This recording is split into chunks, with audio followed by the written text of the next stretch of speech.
Eso es todo, señor presidente. Gracias, señor secretario. ¿Aprueban los honorables diputados el orden del día leído? Ha sido aprobado, señor presidente. Segundo punto del orden del día. Lectura de correspondencia. ¿Existe correspondencia? Vamos a proceder a su lectura. Aquí está en mínimos letros. Honorable diputado Cristiano Adames, 7 de septiembre de 2020. Honorable diputado, acusamos recibo de su atenta nota ANCOG IAC 170 del 4 de septiembre de 2020, por la cual nos informa que el día miércoles 9 de septiembre se llevará a cabo la sesión ordinaria de la Comisión de Gobierno, Justicia y Asuntos Constitucionales, en la que se dará primer debate al proyecto de ley número 100, que modifica el Código Judicial de la República de Panamá para que sean públicas las sentencias, autorresoluciones y otros del órgano judicial. Debo indicar que contamos con un proyecto avanzado de modernización del registro judicial del órgano judicial, asiento oficial de todas las sentencias y autos que dicta esta institución. Lamentablemente, como muchos planes que se tenían para este año, se han visto interrumpidos o atrasados por la nueva realidad que vivimos a raíz de la pandemia mundial del COVID-19. En este sentido, hemos solicitado al Centro de Documentación Judicial, CENDOC, y a la Secretaría Técnica de Modernización y Desarrollo Institucional que nos representen en la reunión del día miércoles 9 de septiembre del año en curso y expongan ante esa augusta Cámara Legislativa en qué consiste el proyecto de modernización, su avance a la fecha y para cuándo lo concretaremos. Asistirán a la reunión la licenciada Carol Rangel, ¿se encuentra? Gracias. Directora encargada del CENDOC, la licenciada Jocelyn Bosch, ¿se encuentra? Bueno. Secretaría Técnica de Modernización y Desarrollo Institucional, encargada del proyecto, y el licenciado José Antonio Vázquez, el cual se encuentra también director de registro judicial del órgano judicial. Agradeciéndole, doctor Cristiano Adames, la atención que le brinda la presente, me suscribe usted atentamente, doctor Luis Ramón Fábrega, magistrado presidente de la Corte Suprema de Justicia. Tenemos otra correspondencia, presidente. Honorable diputado Cristiano Adames, tengo el agrado de dirigirme a usted en ocasión de comunicarle que mediante acuerdo 560A de 12 de septiembre de 2019 y número 322 del 13 de agosto de 2020, el Pleno de la Corte Suprema de Justicia nos brindó la confianza para desempeñar las funciones de coordinador para la modernización del proceso civil y coordinador para los planes de modernización y desarrollo del sistema automatizado de gestión judicial, respectivamente. En este sentido, por haber tenido conocimiento de algunas iniciativas legislativas que buscan reformar normas del proceso civil y sobre herramientas digitales para la administración de justicia, justamente en ejercicio de esta encomienda recibida, debo comunicarle con usted para compartirle algunas reflexiones con el ánimo de encontrar puntos de encuentros efectivos para mejorar el servicio público de administración de justicia. Así pues, procedo a consignar, sin perjuicio que se consideren otros, algunos puntos que el suscrito consideran deben abordarse para el cumplimiento de dicho logro de modernización, a saber, 1. Es necesario refundar el Pacto de Estado para la Justicia, que es una visión de mayor inclusión de participantes, que de tal suerte se haga un balance de las metas cumplidas, de las lecciones aprendidas, de lo que haga falta para cumplir las pendientes y diseñar un plan o agenda con proyección al 2030 por lo menos. 2. Promover la instalación de una comisión de Estado para la revisión, actualización y promulgación de un nuevo Código Procesal Civil con un criterio de integralidad, consecuencia de la redefinición del proceso como medio para alcanzar el producto final, que es la decisión en un tiempo razonable, sin que necesariamente más ritualidad signifique más de debido proceso. 3. Un refuerzo suficiente y necesario para tener una asignación presupuestaria digna que permita no solo la ejecución de los proyectos, sino también la sostenibilidad financiera de los mismos ex post. De ninguna manera debe interpretarse que esta comunicación busca desalentar las iniciativas legislativas que impacten al órgano judicial. Más bien llamo a la atención de hacerlo en conjunto y de forma amplia que produzca una evolución y transformación holística. Para poder generar precisión y mayor comprensión de lo que anotamos, así dice, sugiero una reunión de trabajo que permita comunicar mejor las ideas. No siendo otro el motivo de la presente comunicación, me suscribo, no sin antes expresarle la seguridad de nuestro aprecio, consideración y respeto. Doctor Olmedo Arrocha Osorio, magistrado. Eso es todo, señor presidente, de correspondencia. Gracias, señor secretario. Siguiente punto del orden del día. Punto número 3, acta número 2, correspondiente al 4 de agosto del 2020. Aprueban los honorables diputados el acta número 2, correspondiente al 4 de agosto del 2020. Ha sido aprobada, señor presidente. Siguiente punto del orden del día. Acta número 4, correspondiente al 19 de agosto del 2020. Aprueban los honorables diputados presente el acta número 4, correspondiente al 19 de agosto del 2020. Ha sido aprobada, señor presidente. Siguiente punto del orden del día, señor secretario. Punto número 5, informe con relación a la objeción por inexequibilidad del proyecto de ley número 312, que establece medidas para la protección de los servidores públicos en situación de riesgo por causa del COVID-19. Proponente de honorable diputado Edison Brose. Vamos a darle, ¿se puede bajar el volumen? Tiene mucha reverberación. Vamos a darle lectura al informe, que está en la carpeta, aquí está. ¿Es lacónico, sucinto o extenso? Informe que rinde la Comisión de Gobierno, Justicia y Asuntos Constitucionales en relación al veto parcial por inexequibilidad formulado por el presidente de la República contra el proyecto de ley 312 que establece medidas para la protección de los servidores públicos en situaciones de riesgo por causa del COVID-19. Panamá, 9 de septiembre del 2020, honorable diputado Marcos Castillero, presidente.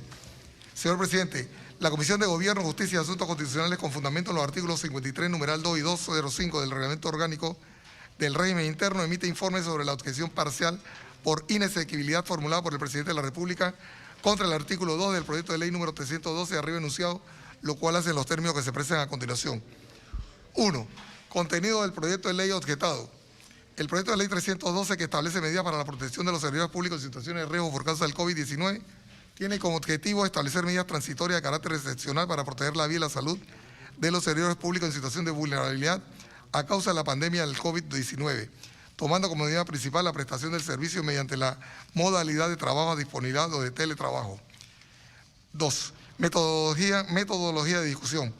La Comisión de Gobierno, Justicia y Asuntos Constitucionales, en uso de sus facultades, procedió a analizar la objeción parcial por inexequibilidad en razón de su competencia, lo cual hacemos a continuación. 3. Fundamentación de la inexequibilidad por la Comisión. A.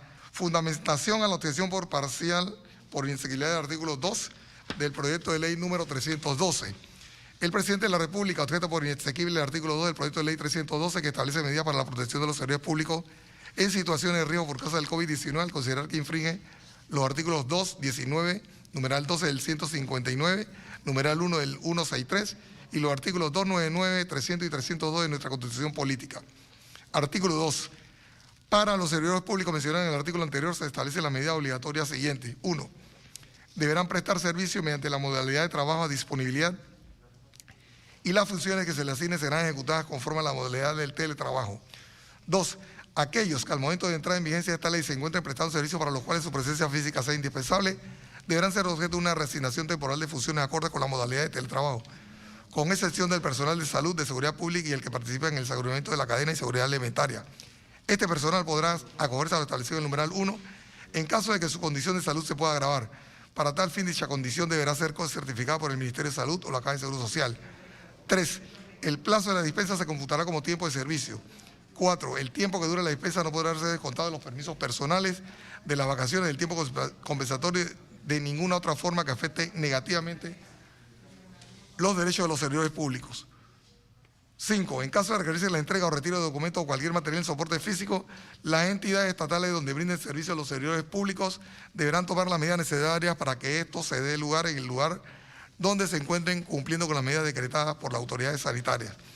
El presidente de la República empieza por exponer que el artículo 2 del proyecto 312 infringe el artículo 19 constitucional, al considerar que se crea una discriminación al servidor público discapacitado cuando se le obliga a acogerse a las modalidades de trabajo a distancia o de teletrabajo.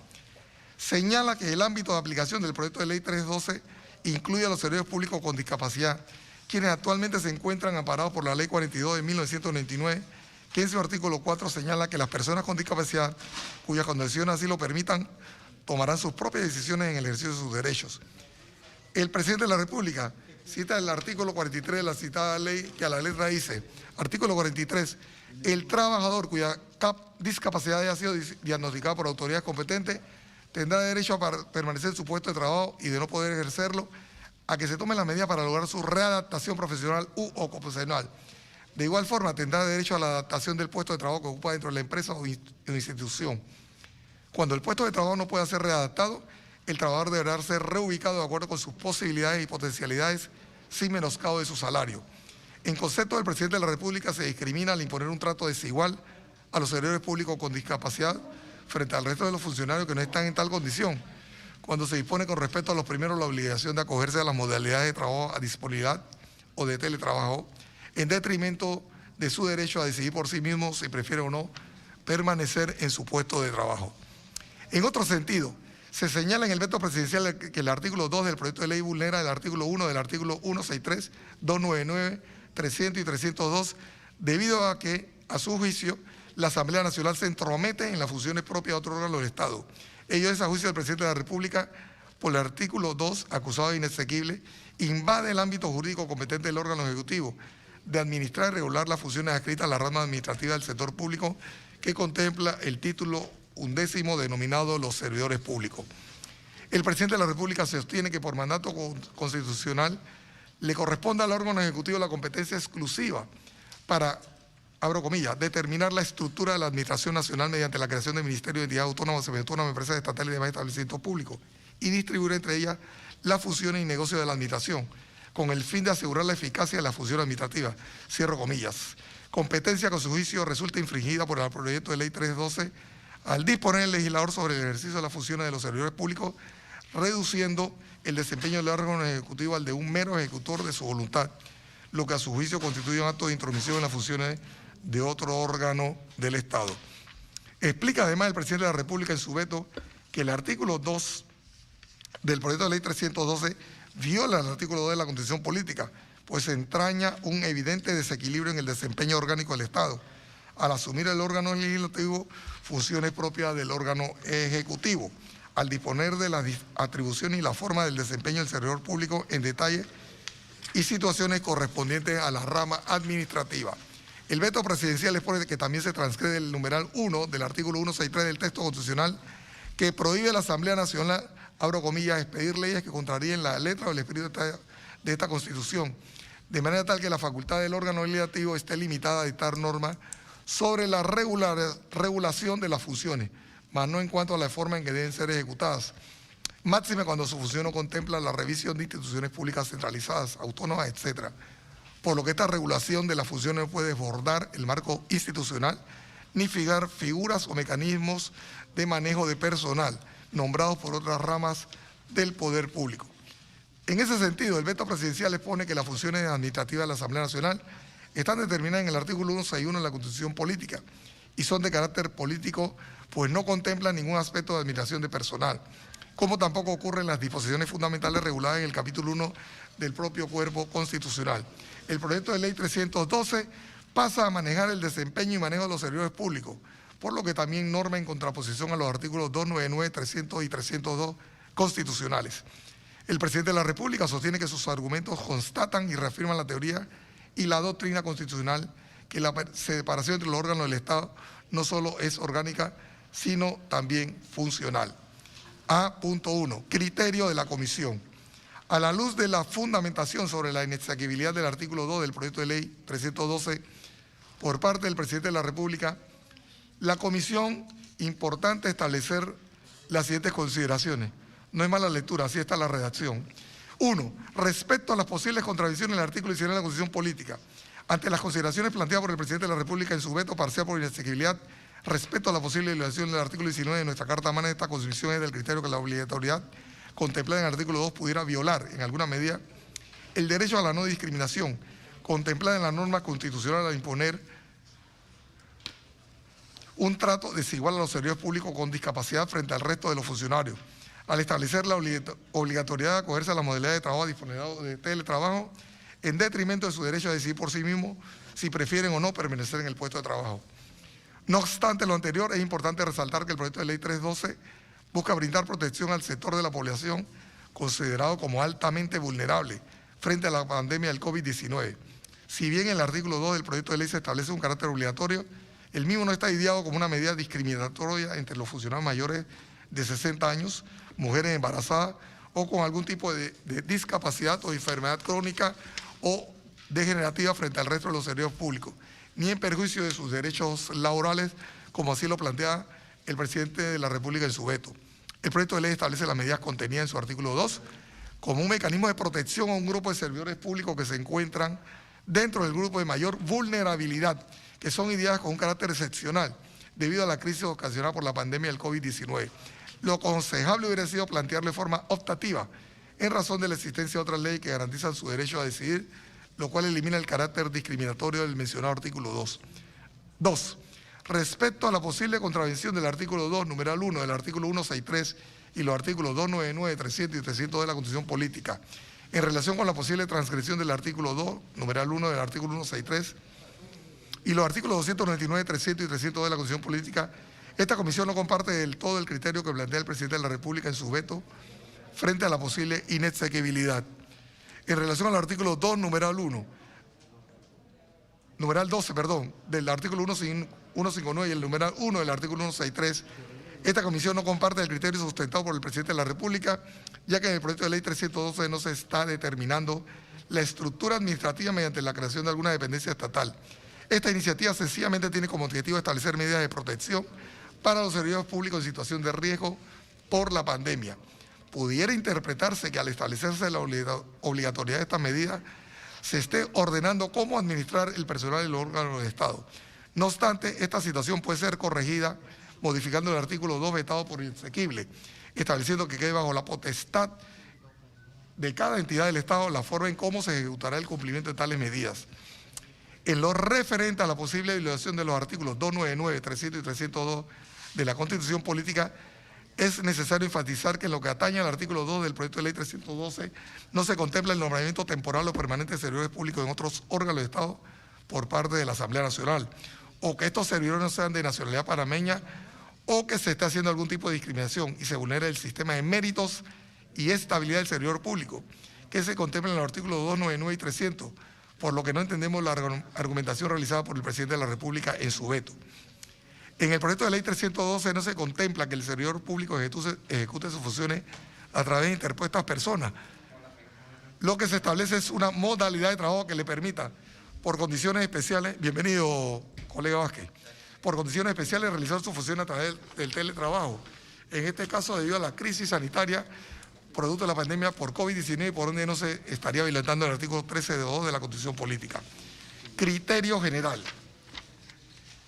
Esta comisión es el criterio que el artículo 2 del proyecto de ley 312 pudiera de alguna manera vulnerar el artículo 19 de la Constitución Política al establecer medidas obligatorias, lo que a nuestro criterio podría ser solventado al modificar la redacción del mismo, estableciendo la posibilidad de optar por estas medidas a los servidores públicos.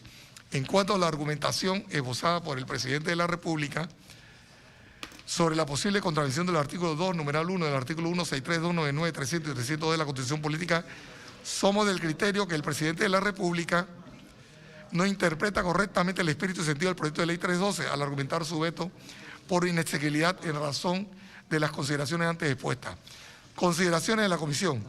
En concreto, la Comisión de Gobierno, Justicia y Asuntos Constitucionales recomienda al Pleno de la Asamblea Nacional que someta al correspondiente debate la objeción parcial por inexequibilidad del artículo 2 del proyecto de ley 312 realizada por el presidente de la República. Por las consideraciones que vienen expuestas, la Comisión de Gobierno, Justicia y Asuntos Constitucionales resuelve: 1. Recomendar al Pleno de la Asamblea Nacional seguir los trámites de segundo y tercer debate correspondiente, a fin de acoger la objeción parcial de inexequibilidad contra el proyecto de ley 312 presentado por el presidente de la República y por ende modificar su artículo 2 conforme se señala en el presente informe. Por la Comisión de Gobierno, Justicia y Asuntos Constitucionales, Cristiano Adames, distinguido presidente. Honorable diputado Roberto Auro, vicepresidente. Honorable diputada Corina Cano, secretario, y todos los demás. Eso es todo, señor presidente. Gracias, honorable diputado Agustín Sergio. Le doy la bienvenida a la honorable diputada Corina Cano y al diputado Juan Diego Vázquez. Yo abro la participación de los... Sí, gracias. De los diputados para el informe con relación a la objeción por inexequibilidad del proyecto de ley número 312 que establece medidas para la protección de los servidores públicos en situación de riesgo por causa del COVID-19, propuesto por el honorable diputado Edwin Sobrose y Everardo Concepción. Abro la participación.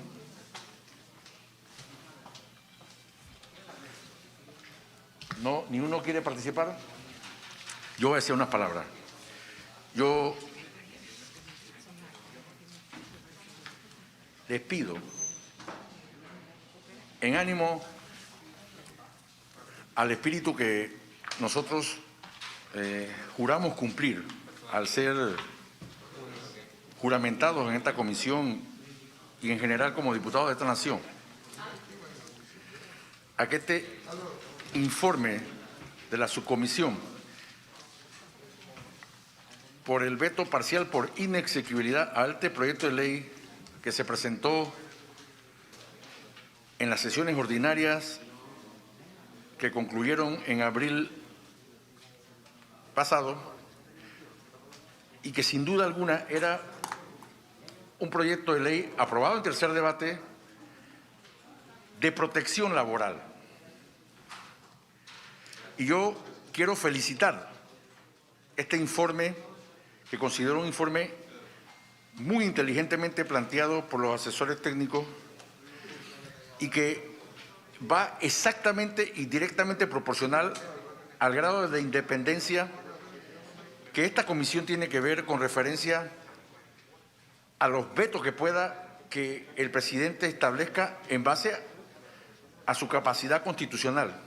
Particularmente, no compartimos el criterio general de este veto del Ejecutivo. No lo compartimos. Y por esa razón, nosotros hemos hecho una correlación con la Comisión de Salud, Trabajo y Desarrollo Social, de donde inicialmente fue presentado el proyecto y fue acogido por la misma en primer debate y pasó al Pleno.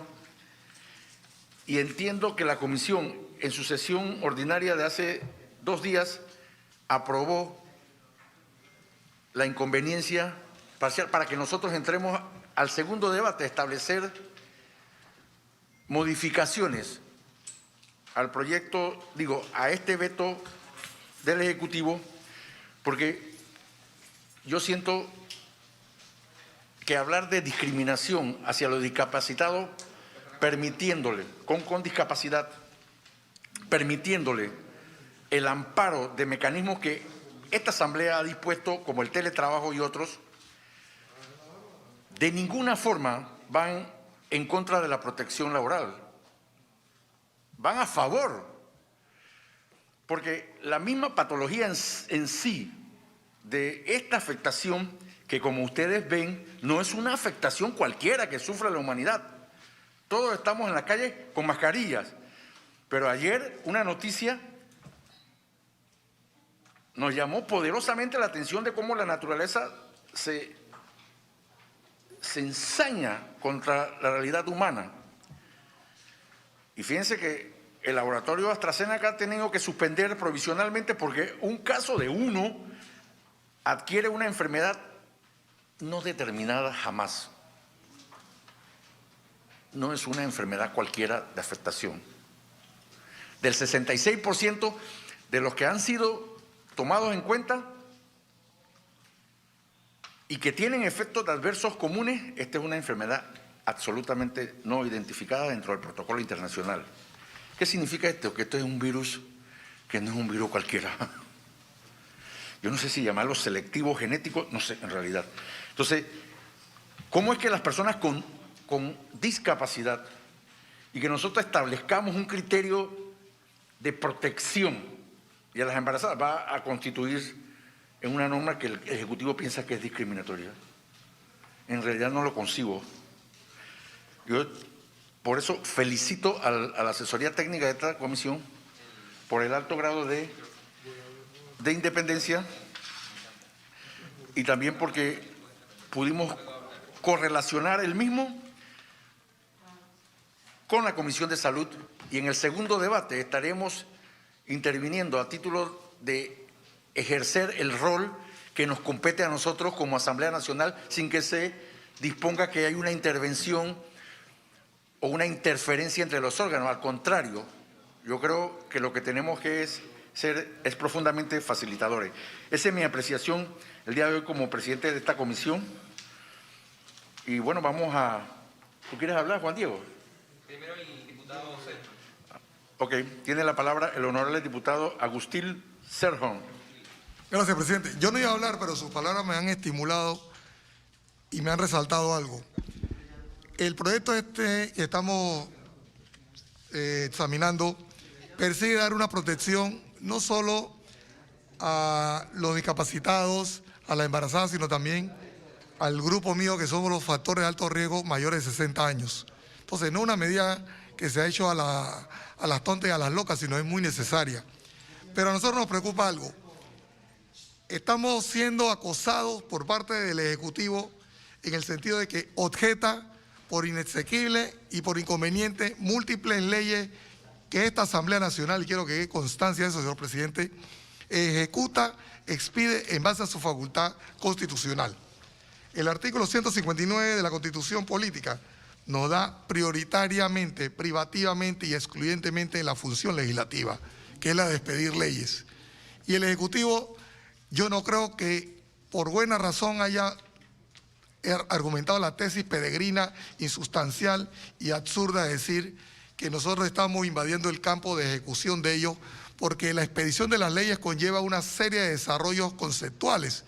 Y este proyecto de ley, en ese desarrollo conceptual, ha identificado las personas, los servidores públicos que merecen una protección especial: a los discapacitados, a las mujeres embarazadas y a las personas mayores de 60 años, que son factores de alto riesgo en una pandemia besánica por totalidad en la cual estamos sometidos. Entonces, yo quiero, presidente, que quede constancia de eso, porque es reiterativa la conducta del Ejecutivo. Lo hemos visto con una ley que presentó mi principal, Marilyn Vallarino, de alivio financiero, que es el proyecto 234, que fue vetado por inexequible y fue vetado por inconveniente por el Ejecutivo, cuando no hay ningún fundamento en eso, y se busca con ambas objeciones hacer que se derogue en su totalidad el proyecto y no que se vaya a ver en su particularidad.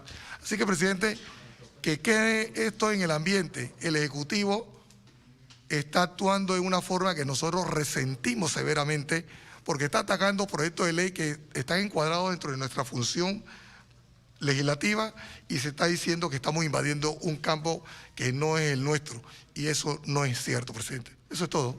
Presidente. Tiene la palabra el honorable diputado Juan Diego Vázquez. Gracias, presidente. Miren, yo creo que además hay una particularidad muy delicada en este veto, y que nuestra Constitución tristemente no recoge de la manera debida, pero la ley sí. Y si la ley no, el bloque de la constitucionalidad, que incluye las convenciones internacionales en materia de derechos humanos, sí. Y aquí se habla de las personas con discapacidad. Las personas con discapacidad están protegidas no solamente en convenciones naturales para ellos mismos, como la Convención para los Derechos de las Personas con Discapacidad, porque son eso primero, personas con discapacidad, no discapacitados, porque son personas antes que todo. Esas convenciones y los protocolos facultativos, todos ratificados por Panamá, así mismo como las convenciones interamericanas de derechos humanos ratificadas por sus tribunales. En el caso nuestro, la Corte Interamericana de Derechos Humanos establece que ninguna protección a ningún derecho podrá ir por encima de la intervención o interpretación sobre esa convención para proteger derechos conexos. Es decir, lo que mi compañero, colega de bancada, y la Asamblea Nacional, en su momento con la presidencia del diputado Cristiano Adames Navarro en la Comisión de Salud, buscaba al aprobar esta norma, era que las personas con discapacidad, entre otros, no corriesen un riesgo científico. Y ahí yo no soy el experto, sino el doctor. Sin embargo, es lo que es. Las personas con discapacidad, en este caso por una condición preconcebida de la que ellos no tenían control, lo que es su discapacidad, tienen un riesgo adicional. ¿Y qué dice la ciencia? ¿Qué dicen los médicos? Estas personas no pueden estar expuestas. Punto.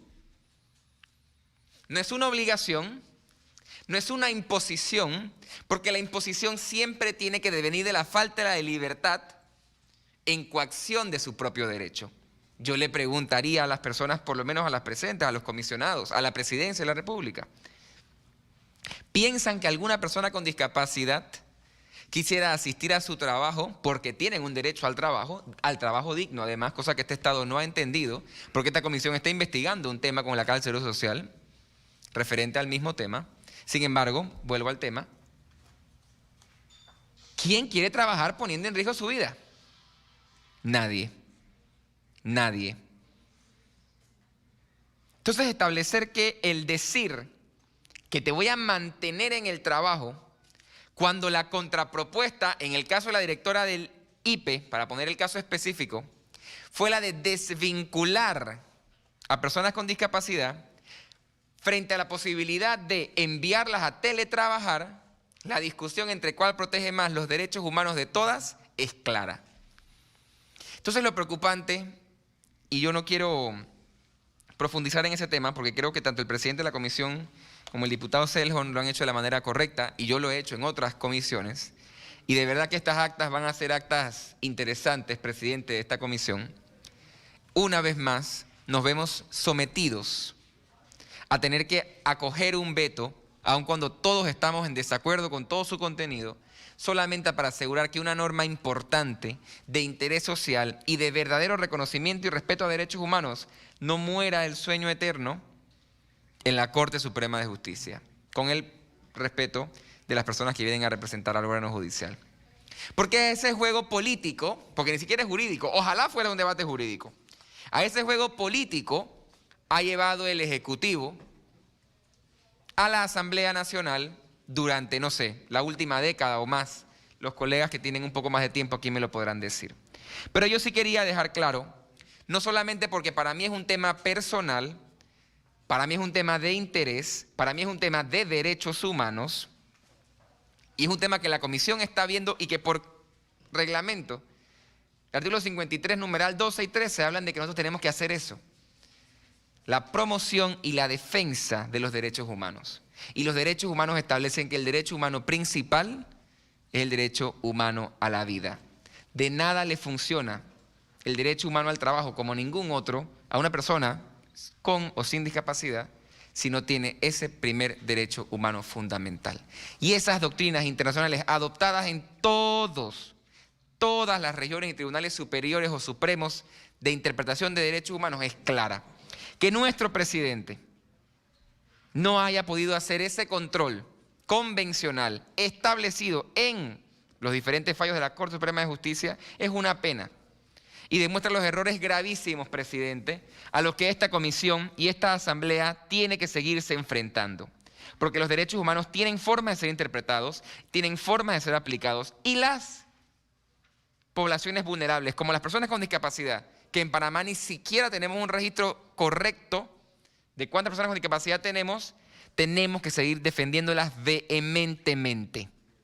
Y es por eso, presidente, que pese a que tenemos una agenda complicada frente a nosotros, yo no podía dejar de incluir estos temas para de verdad reivindicar los derechos de las personas con discapacidad en esta discusión. Y por lo que yo, con su respeto, presidente, una vez más tengo que salvar el voto, porque no podemos seguir acogiendo posiciones jurídicas contrarias a nuestra opinión por seguirle el juego al presidente de la República. Gracias, presidente. Gracias, honorable Juan Diego Vázquez. Vamos a la votación solamente con el aspecto de informarle que por lo menos consideramos que no le estamos siguiendo el juego a nadie. Al contrario, ahí se establecen algunos parámetros que permiten correcciones y que podrá hacer dentro de las facultades nuestras las apreciaciones para que en segundo y tercer debate nosotros ejerzamos el rol que nos corresponde. No obstante, consideramos que una norma de protección, para los efectos de lo que usted advierte, esta es una realidad que viene presentándose en los últimos probablemente 15 años, desde que yo entré aquí a esta asamblea como diputado suplente, recuerdo, y que se ponderó, ante todo en el pasado gobierno, en esos vetos inexplicables combinados de inexequibilidad y conveniencia, y que nuestro gobierno parece que prosigue en el mismo orden. Yo creo que el informe Es un informe valiente porque no acoge de ninguna manera, de manera completa el veto y establece un criterio muy independiente. Aprueban los honorables diputados el informe con relación a la objeción por inexequibilidad del proyecto de ley número 312 que establece medidas para la protección de los servidores públicos en situación de riesgo por causa del COVID-19. Ha sido aprobado, señor presidente. Siguiente punto del orden del día, distinguida honorable diputada secretaria. Un minuto. Quinto punto. Cuarto. Perdón, cuarto punto. Prohijamiento del anteproyecto de ley número 7, por medio del cual se subrogan varias disposiciones del Código Judicial atinente a la competencia de los juzgados municipales civiles. Proponente, honorable diputado Bernardino González. ¿Hay una propuesta en mesa? Señora secretaria, ¿hay propuesta en mesa? Sí, tenemos propuesta en mesa, señor presidente. Dele lectura, por favor. Los honorables diputados proponen que se omita la lectura del anteproyecto de ley número 7, por medio del cual se subrogan varias disposiciones del Código Judicial atinentes a la competencia de los juzgados civiles. Fin de la lectura. Gracias. ¿Aprueban, honorable diputado, la omisión de la lectura del anteproyecto de ley número 7? Ha sido aprobado, señor presidente. Toda vez que tenemos la presencia del proponente, el honorable diputado Bernardino González, le damos la palabra para que se dirija al pleno de esta comisión de manera sucinta con referencia a este anteproyecto de ley. Tiene la palabra. Micrófono.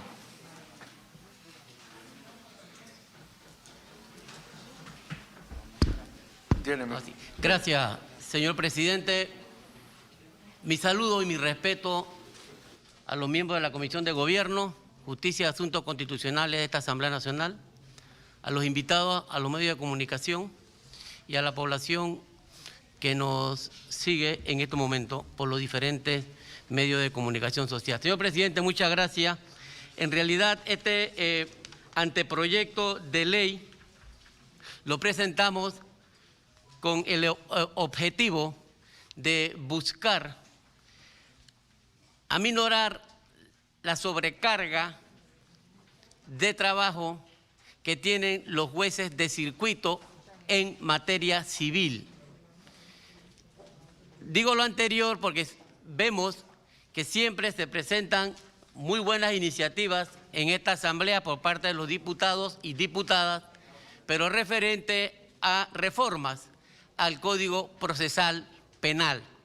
Se mantiene un tanto en abandono, diría yo, por denominarlo de alguna forma, lo referente al al libro segundo de procedimiento civil del Código Judicial. En ese sentido, he presentado varias iniciativas de modificación, adición de artículos del Código Judicial en el libro segundo para tratar de actualizar y de hacer más efectivo la labor de estos tribunales. Tenemos conocimiento que la carga se radica en los jueces de circuito, que son quienes llevan el peso de todo proceso. Son los que practican pruebas, son los que presentan contrapruebas, son los que escuchan alegatos, son los que practican inspecciones oculares, pero ellos ven o tienen cuantías desde 5.001, infinito, 100 millones, 500 millones, etcétera. Entonces, vemos que hay sobrecarga en estos juzgados circuitales a nivel nacional, principalmente en este primer circuito judicial, pero la misma se debe no a la inactividad de los jueces, ni de los asistentes, ni del personal, sino a la existencia de mucho trabajo. Nosotros, este proyecto, en conclusión, busca subir la competencia a los jueces municipales. Hay jueces municipales muy bien formados, licenciatura, maestría, posgrados y demás.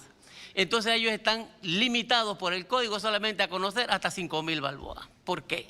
Si pueden y tienen conocimiento y competencia académica para conocer cuantías superiores a 5.000. Estamos promoviendo como medida para aliviar la mora en los tribunales circuitales producto de la sobrecarga y saturación de negocios, aumentar la cuantía a los juzgados municipales de 5.000 a 15.000. Y los jueces de circuitos puedan conocer de 15.000 en adelante. Esto contribuye a aliviar la carga que llevan en la actualidad los jueces de circuito. Ahora, lo ideal sería una reforma integral al libro segundo del Código Judicial, pero eso debemos hacerlo con más calma. Pero mientras se llega a esta reforma integral, inclusive a cambiar la denominación de libro dentro de un código a un código de procedimiento civil de manera autónoma, sería elegante, así como tenemos el libro tercero que ya desapareció.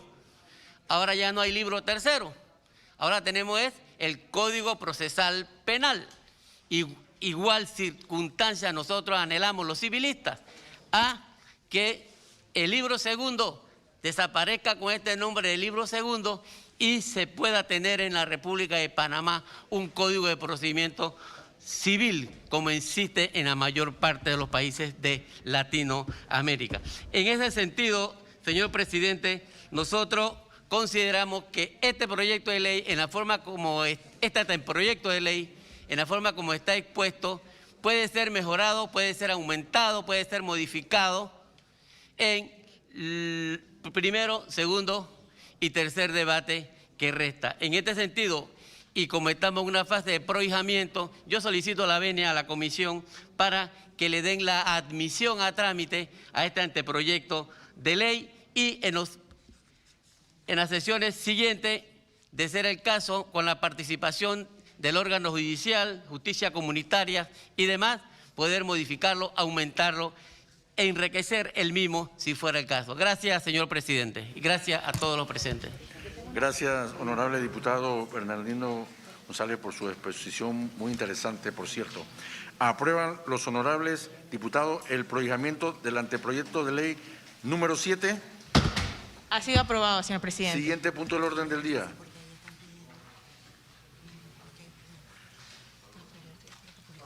Siguiente punto, señor presidente. Prohijamiento del anteproyecto de ley por la cual se adiciona un numeral al artículo 216 del Código Procesal Penal, proponente honorable diputado Eugenio Bernal. Sí. Hay propuesta en mesa, ¿verdad? Sí, tenemos propuesta en mesa. Los honorables diputados Cristiano Adames, Corina Cano y otros proponen que se omita la lectura del anteproyecto de ley número 87 por la cual se adiciona un numeral al 216 del Código Procesal Penal. Fin de la lectura, señor presidente. ¿Aprueban lo honorable la omisión de la lectura? Ha sido aprobado, señor presidente. Bueno, aquí no está el proponente. Nosotros hicimos un acuerdo en esta comisión de que se va a hacer una revisión de todos los anteproyectos de ley que se vinculan a la revisión del Código Penal y el Código Procesal Penal, pero le damos acogida a este para que entre dentro de esa disposición, toda vez que el honorable Juan Diego Vázquez es quien preside esa subcomisión, para que lo tenga en cuenta.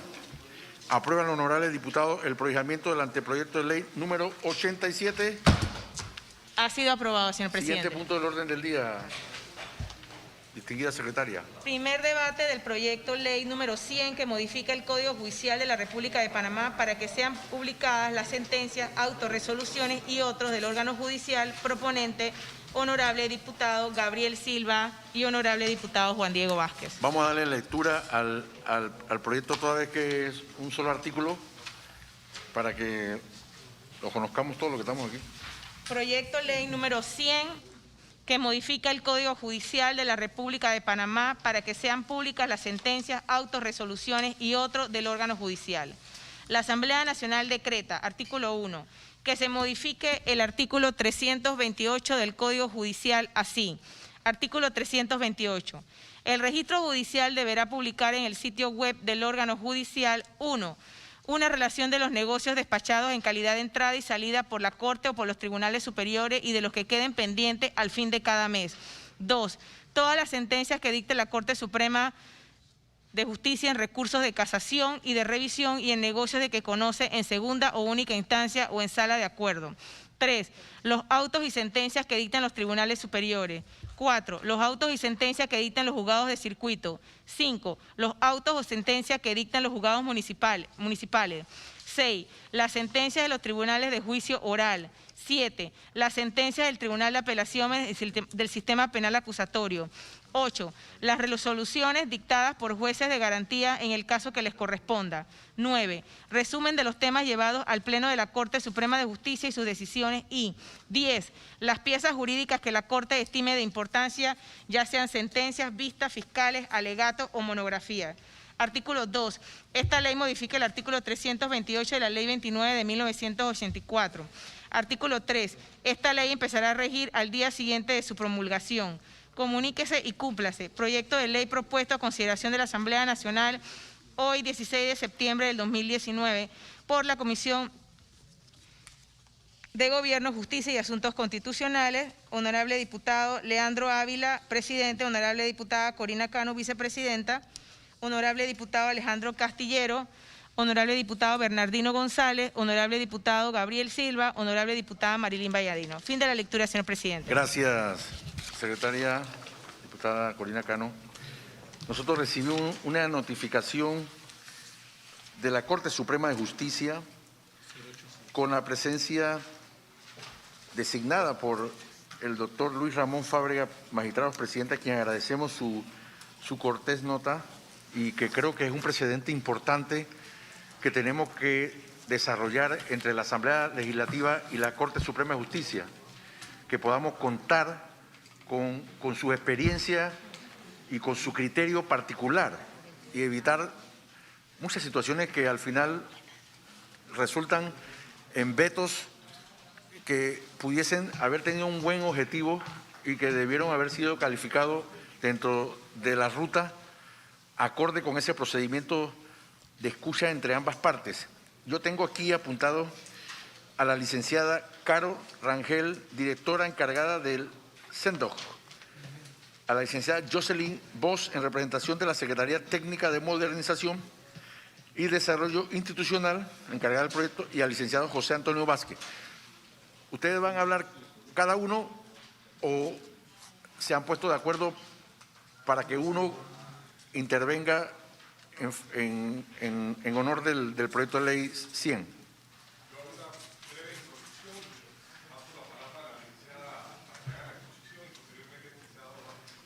O sea, van a hablar tres. Ok, usted, ¿quién es? Ok, licenciado Carlos Arosemena, le damos la palabra en el podio. ¿Quién tiene esa en la computadora? No, ese de ellos. Ah, ese de ellos. Se identifica para los efectos de acta y le damos la palabra. Tiene la palabra. Muy buenas tardes, honorable diputado doctor Cristiano Adames, presidente de la Comisión de Gobierno, Justicia, honorables señores miembros de esta comisión, muy buenas tardes a todos. En representación del órgano judicial y de su excelencia Luis Ramón Fábrega Sánchez, presidente de la Corte Suprema de Justicia, hemos comparecido a esta invitación de esta sesión ordinaria. Carlos Arosemena, en calidad de director del Centro...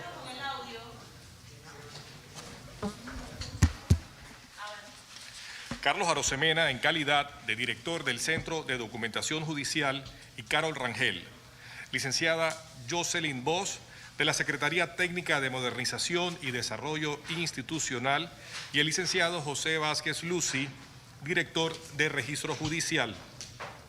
En este primer debate del proyecto de ley número 100, que modifica el Código Judicial de la República de Panamá para que sean publicadas las sentencias, autos, resoluciones y otros del órgano judicial. Debo indicar y subrayar que el órgano judicial cuenta con un proyecto avanzado de modernización del registro judicial, asiento oficial de todas las sentencias y autos que dicta esta institución. Lamentablemente, como muchos planes que se tenían para este año, se han visto interrumpidos y atrasados por la nueva realidad que vivimos a raíz de la pandemia mundial del COVID-19 y por ende del recorte presupuestario. Paso la palabra a la licenciada Jocelyn Voss de la Secretaría Técnica de Modernización y Desarrollo Institucional y posteriormente a la Dirección de Registro Judicial.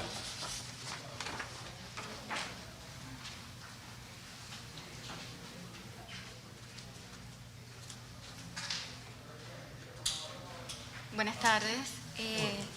¿Me ayudan con la presentación, por favor?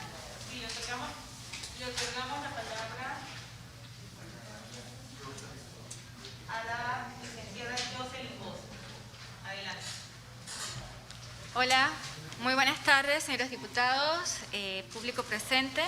Mi nombre es Jocelyn Voss, estoy representando en este momento a la Secretaría Técnica de Modernización y Desarrollo Institucional, que es la oficina que se encarga de adelantar los proyectos de modernización dentro del órgano judicial. A solicitud del magistrado Fábrega, pues queremos presentarles el proyecto que hemos estado trabajando para modernizar la herramienta que existe actualmente para la publicación de los fallos. Esta herramienta se llama Subsistema para el Tratamiento, Publicación y Motor de Indexación. Gracias. El subsistema se llama Tratamiento, Publicación, Motor e Indexación de Búsqueda de Texto Completo de los Fallos que conforman el registro judicial. No sé si tenemos la posibilidad de presentar en pantalla la presentación de manera tal de poder que se puedan visualizar. Perfecto. El primer objetivo de este proyecto es suministrar un sistema que permita el envío desde los despachos de los magistrados, pasando por las secretarías de cada una de las salas, y luego de eso llega entonces a la oficina de registro judicial, sí, acá, a la oficina de registro judicial, en donde se va a realizar el tratamiento del fallo. Este proyecto también incluye lo que está relacionado con el vaciado de los datos personales. Dentro de N cantidad de normas existentes en el país, debemos hacer vaciado de datos personales en las sentencias que tenemos dentro de los fallos que contamos en el órgano judicial. Además, pues, lo que busca este proyecto es organizar de manera distinta y recuperar la información haciendo uso de un gestor documental. No es necesario digitalizar el documento, sino que se va a generar de manera automatizada y de ahí entonces esto llega al registro para su tratamiento. Dentro de este proyecto también está la migración de 69.442 fallos que existen hoy. Licenciada, ¿ese micrófono tiene audio? ¿Cómo? Agárralo con la mano. Va a tener que agarrar. Sí, porque queremos escuchar su planteamiento de manera puntual. Gracias. Que se escuche bien. Muy bien. Este proyecto incluye la migración de 69.442 fallos existentes en la herramienta actual. Se hace una migración hasta los fallos que están en el 2017. Dentro de la organización se debe hacer el registro de todos los fallos que están del 2018 en adelante. Nosotros aquí trabajamos con base a la Ley 75 de 2015, que es la ley que tiene que ver con la informatización de los procesos judiciales. En esta ley hay aspectos importantes en donde se indica en su artículo 3 que la Administración de Justicia utilizará tecnologías de información y comunicaciones en todos los aspectos que a ella le conlleve. Es por ello que además de eso debemos asegurarnos de temas como confidencialidad, integridad, disponibilidad y lo relacionado también a la protección de los datos personales. Por otro lado,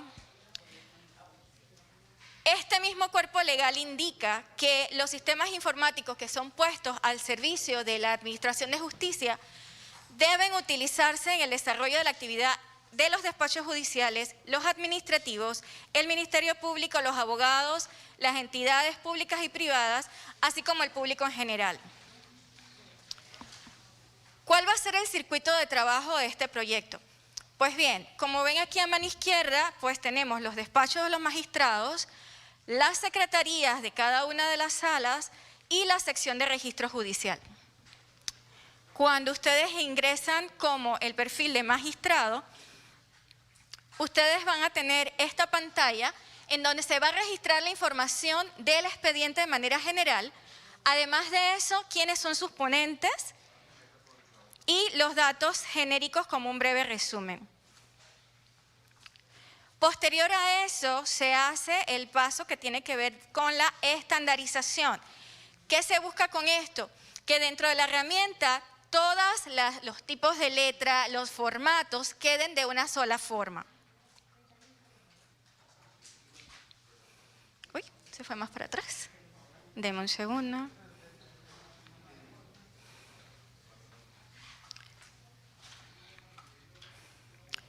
Por otro lado, una vez se hace lo relacionado al registro de los datos, debe pasar a la secretaría donde deben incorporar los datos relacionados a la ejecutoría. ¿Por qué? Porque una vez que sale de los despachos de los magistrados, dentro de la secretaría tienen que realizar acciones como la notificación y una vez este fallo está ejecutoriado, entonces se realiza la remisión a registro judicial. Registro judicial pues puede hacer una revisión, una segunda revisión de los documentos para asegurarse de que todo va a ser publicado de manera correcta.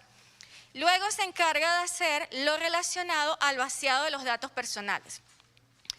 No sé si, bueno, no creo que lo vayan a poder ver. Aquí lo que se va a hacer es que se hace el cambio de distintos datos personales dentro de los fallos y de las resoluciones con base a distintas normas, incluyendo tratados internacionales, la Declaración Universal de los Derechos Humanos.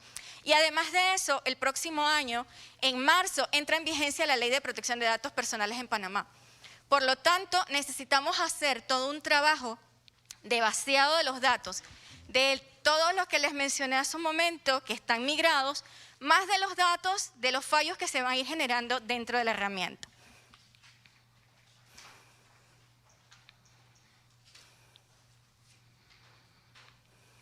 Esta herramienta también entonces va a permitir la publicación dentro del registro judicial y va a generar automáticamente el documento para el fallo publicado y el registro.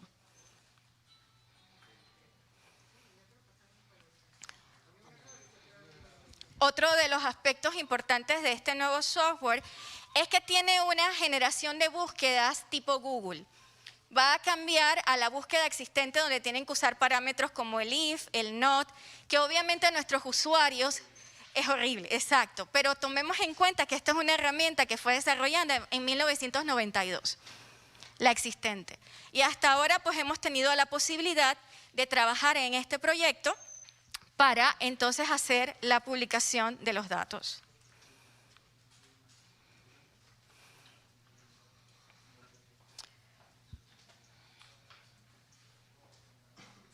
A ver, ¿dónde vamos?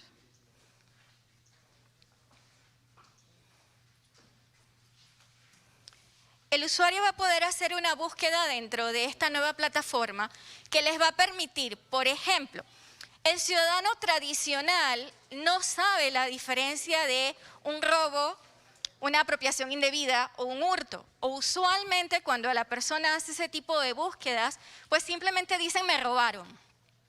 ¿Qué va a hacer la herramienta? La herramienta también hace una relación, es decir, si el usuario coloca robo, por ejemplo, él va a buscar todos los fallos que tienen que ver con robo, le va también a proponer los que son de hurto o los que son de apropiación indebida.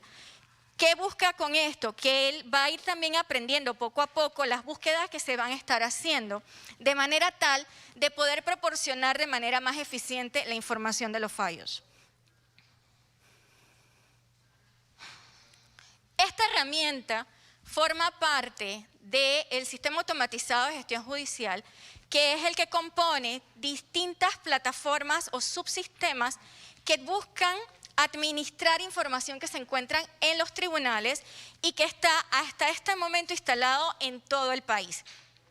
Tenemos distintos módulos y esta herramienta también se va a alimentar de este sistema.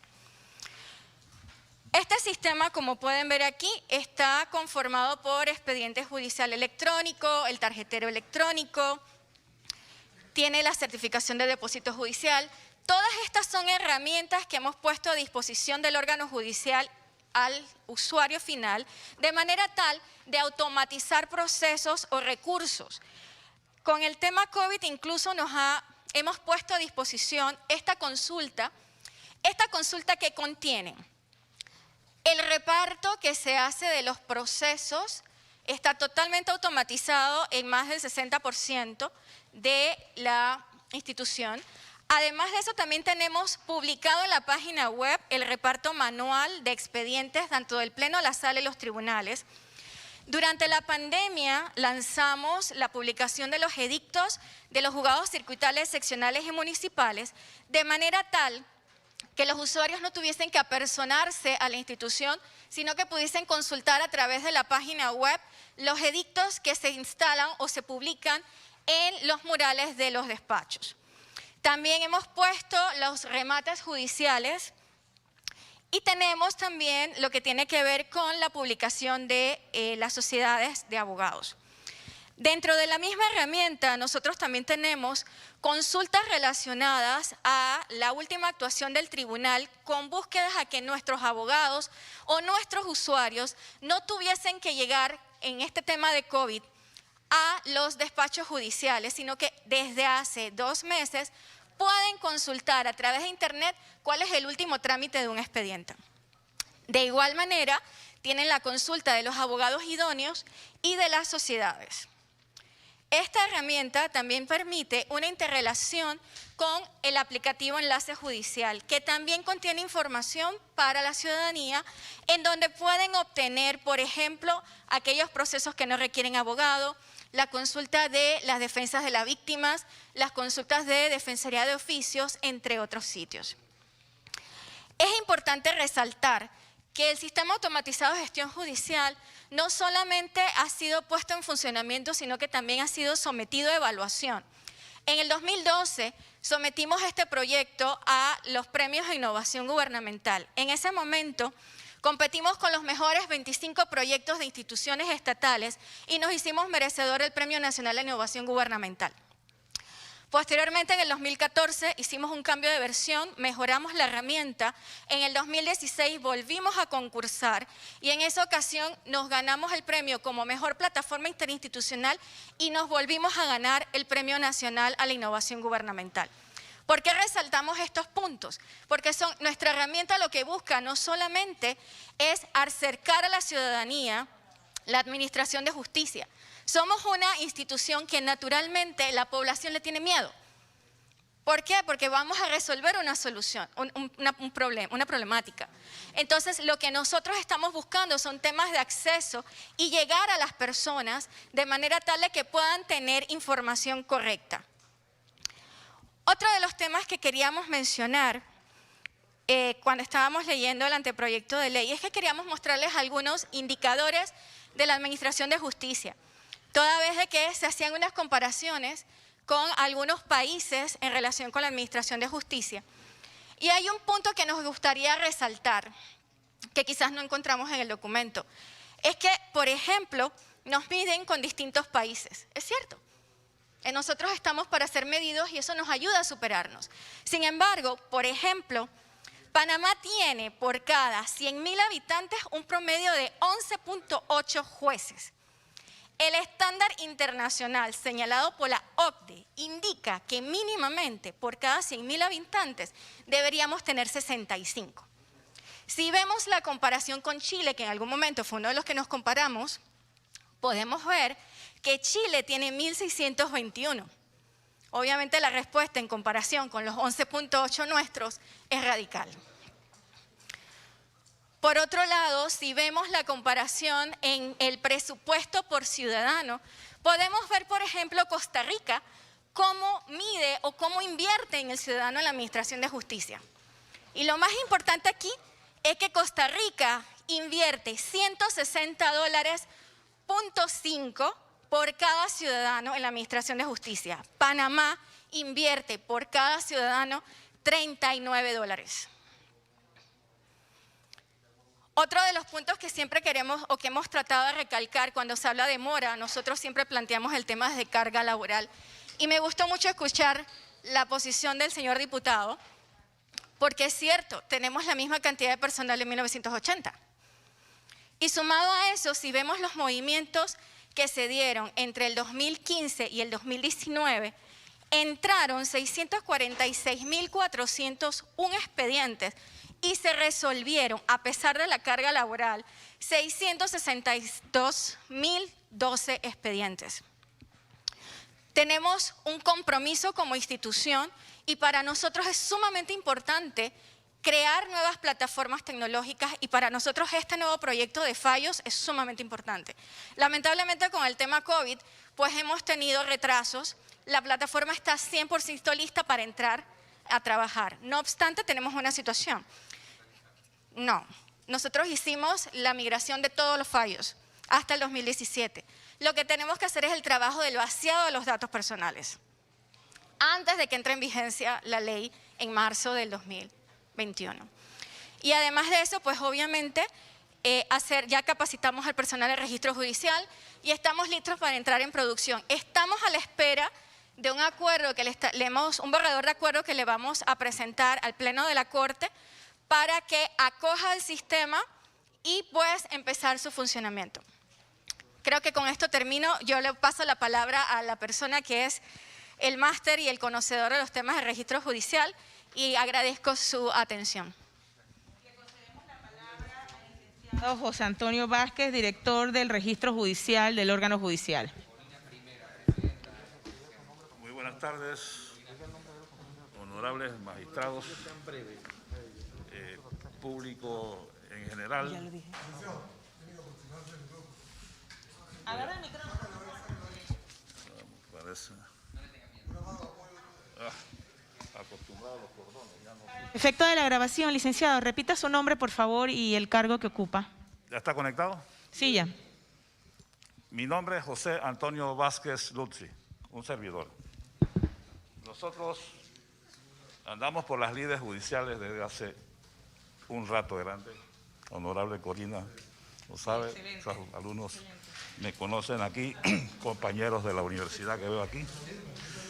Y en verdad quiero decirles lo siguiente, este proyecto para mí responde a una real necesidad que tiene la comunidad y que tiene el foro.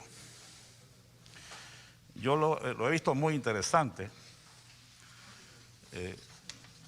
honorable Salvador. Lo he visto muy interesante y creo que es tan amplio y tiene tanto detalle que merece realmente un estudio sesudo, con mucha cuidado, porque yo no he visto un proyecto así a nivel regional. Y les voy a explicar lo siguiente. El registro judicial es bueno saber que como antecedente histórico ha cruzado por 3 siglos. El registro judicial desde 1850, cuando se llamaba Gaceta Judicial en Colombia, ha permanecido con nosotros, con la Nueva República, a lo largo de la Nueva República, como llamo yo, desde 1903 hasta la fecha. Es interesante que el registro judicial hace más de un siglo luce un lema: la publicidad es el alma de la justicia. Y yo me preguntaba, ¿por qué la publicidad es el alma de la justicia? ¿Y la justicia tiene alma?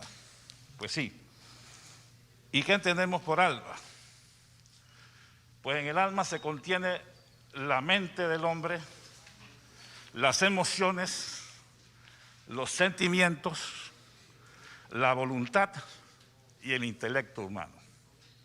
Entonces, siendo que el registro judicial contiene los fallos que resuelven todos los problemas de la sociedad en ese actuar humano que tienen que ver con aspectos científicos, de arte, de ciencia, todo el actuar humano, y siendo que ese pensamiento jurídico que dicta la Corte tienen una incidencia fundamental en la administración de justicia, para los jueces, para los abogados litigantes, para los estudiantes de Derecho.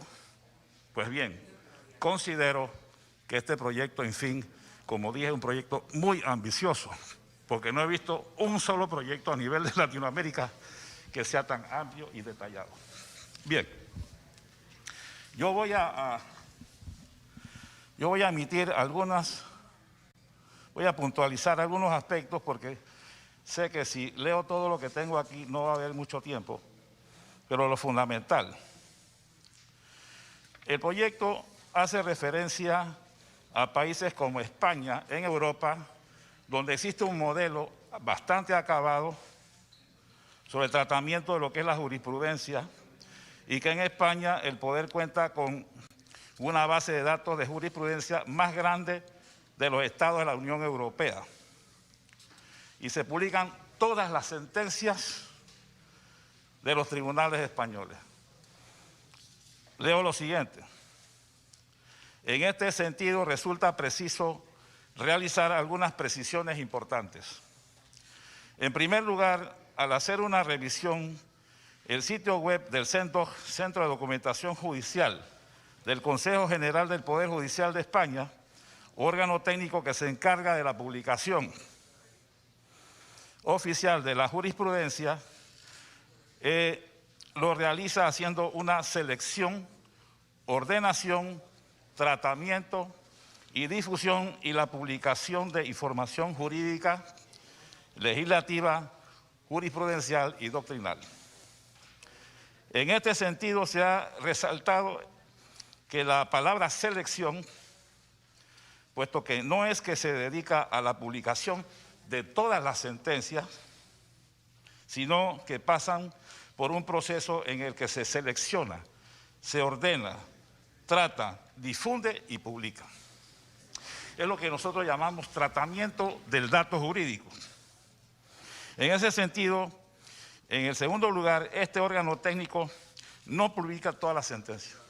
Entonces, yo creo que aquí hay que hacer un afinamiento, porque precisamente hay sentencias que son repetitivas. Y con que usted escoja 2 o 3, usted puede estar conteniendo el pensamiento jurídico doctrinal y no es menester publicarlas todas. Entonces, ese sería un comentario sobre este aspecto específico. Entonces, los tribunales españoles publican las sentencias de tribunales colegiados y además de eso, eso es una potestad jurisdiccional de los tribunales superiores y los tribunales superiores de justicia y las audiencias nacionales y provinciales. Significa que, en efecto, no son todas las jurisdicciones ni son todos los tribunales. Entonces, el caso de Chile, la base jurisprudencial, yo sé, creo que me cuesta un poco trabajo, yo creo que a todos respirar con esta cosa. A nivel de Chile, la base jurisprudencial del Poder Judicial de Chile da cuenta de fallos de la Corte Suprema, de los juzgados civiles, de los juzgados de cobranza laboral y de los juzgados laborales, pero no contempla ni todas las jurisdicciones ni todas las resoluciones judiciales.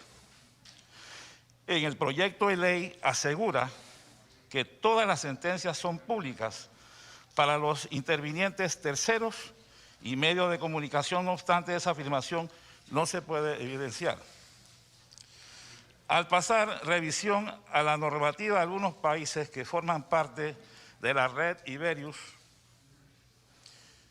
se puede constatar que varios países contemplan normas sobre reservas frente a la publicación de las resoluciones judiciales. Este punto es muy importante porque, si bien es cierto, el derecho a la información es un derecho que tiene la ciudadanía, tampoco es un derecho demasiado amplio, sino que está sometido a reservas.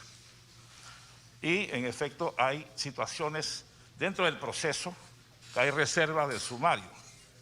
Asimismo, también hay reservas en datos que se contienen en las resoluciones judiciales.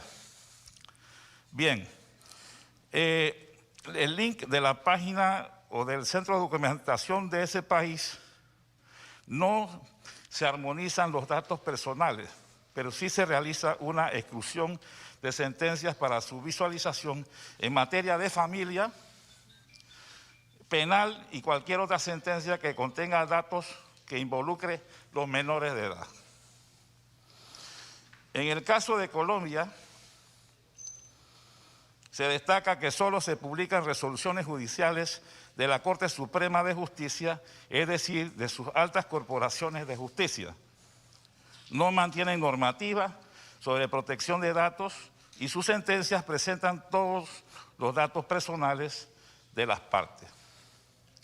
Se deja indicado que en algunas ocasiones son ocultados los datos de menores en virtud de las disposiciones de ley. En República Dominicana, el Centro de Documentación e Información Judicial, CENDIJ, es un órgano técnico del Poder Judicial dependiente de la Dirección General Técnica, responsable de la selección, recopilación, ordenamiento, tratamiento, difusión y publicación de información legislativa, jurisprudencial y doctrinal. Administra el entorno web del Poder Judicial y establece y gestiona las bibliotecas judiciales.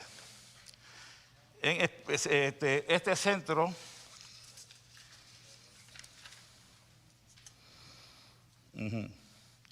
Este centro, tal como ocurre en España, selecciona la jurisprudencia. Aquí es donde yo quiero ser muy puntual. Por años hemos precisamente hecho lo que se establece en materia de tratamiento del dato jurídico, la compilación, se ordena, se selecciona, se estudia y luego se extrae el criterio doctrinal, jurisprudencial, para publicar esos fallos. Yo recuerdo un caso donde en una resolución, un auto que posiblemente no tendría mayor trascendencia, pues la calificación de un impedimento de un magistrado, los requisitos de impedimento no se completaban porque se trataba de un hermano de crianza y la Corte calificó el impedimento como legal, a pesar de que no era un hermano consanguíneo. Entonces, naturalmente, ahí la Corte analiza el hecho y a través de una interpretación, un elemento fáctico que no se subsume dentro de la norma que regula el impedimento, lo acoge. Y así pueden haber muchas variantes. Entonces es importante el estudio de los casos para poder, incluso en resoluciones que de repente no tienen la calificación de sentencia, se puedan publicar esos casos particulares. Entonces, nosotros aquí en ese sentido no es que estamos en contra de que se publiquen todos los autos, sino hacer la selección, como dije antes, de los autos y las sentencias que tienen trascendencia jurídica. Alguien dirá, bueno, pero es que está la publicidad. Bueno, ya ese sería el otro concepto, otro elemento que habría que tomar en cuenta a la hora de escoger la resolución. El 328 dice que es el relator, en este caso director del registro judicial, que debe hacer, por la formación que tiene el relator y conocimiento, esa escogencia de esas resoluciones. Entonces, el proyecto propone todas las resoluciones, todas las sentencias. Yo haría pues esa anotación en cuanto a la facultad que tiene el relator, actual director del registro judicial. Teniendo presente lo anotado en la exposición de motivos, se analizará el contenido de los numerales que son la causa medular de la modificación propuesta en el proyecto de ley 100. Se considera importante iniciar con una breve explicación del significado legal de sentencias, autos y resoluciones. O sea, se habla de resoluciones. Yo creo que debe definirse, porque también hay resoluciones de mero trámite que en efecto no tienen interés a efecto de la publicación. Entonces hablaríamos básicamente de sentencias y autos. A ver, en cuanto a la publicación de las resoluciones de los tribunales, de los juzgados municipales y de circuito, aquí tenemos una situación. Son casos que no han hecho tránsito a cosas juzgadas. Están sometidos a recursos. Entonces, yo estimo que aunque la idea es interesante, me parece que como quiera que pueden ser sometidos a un recurso de apelación y no han hecho tránsito a cosas juzgadas, pareciera como que habría que hacer alguna definición en esta materia.